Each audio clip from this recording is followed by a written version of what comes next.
Hi friends, welcome back to my channel. ఇప్పుడు మనము cafe స్టైల్లో కాఫీ పెట్టుకున్నాం. ఎలా పెట్టుకోవాలో చూద్దాం పదండి. ఫస్ట్ బ్యాటర్ అనేది ప్రిపేర్ చేసుకోవాలి. ఎలాగంటే కాఫీ పౌడర్ అండ్ ఏదన్నా మీ దగ్గర ఎక్స్ట్రా కోకో పౌడర్ ఉంటే దాన్ని మిక్స్ చేసుకొని దాంట్లో కొంచెం మిల్క్, కొంచెం వాటర్ వేసుకొని మిక్స్ చేసుకోవాలి. ఇది బ్యాటర్ని పక్కన పెట్టేసుకోవాలి.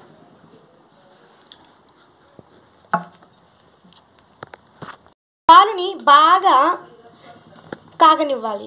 అంతలోపల మనం హాట్ వాటర్ రెడీ చేసుకోవాలి.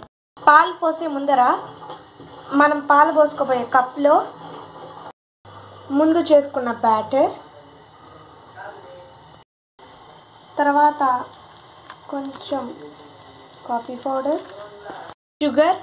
షుగర్ వేసుకోవాలి. షుగర్ వేసుకున్నాక దీంట్లో కొన్ని హాట్ వాటర్ పోసుకుంటూ కలుపుకోవాలి. ఇలా హాట్ వాటర్ పోసి కలుపుకోవడం వల్ల దీనికి మంచి కలర్ అండ్ చక్కెర కూడా బాగా వస్తుంది అన్నమాట.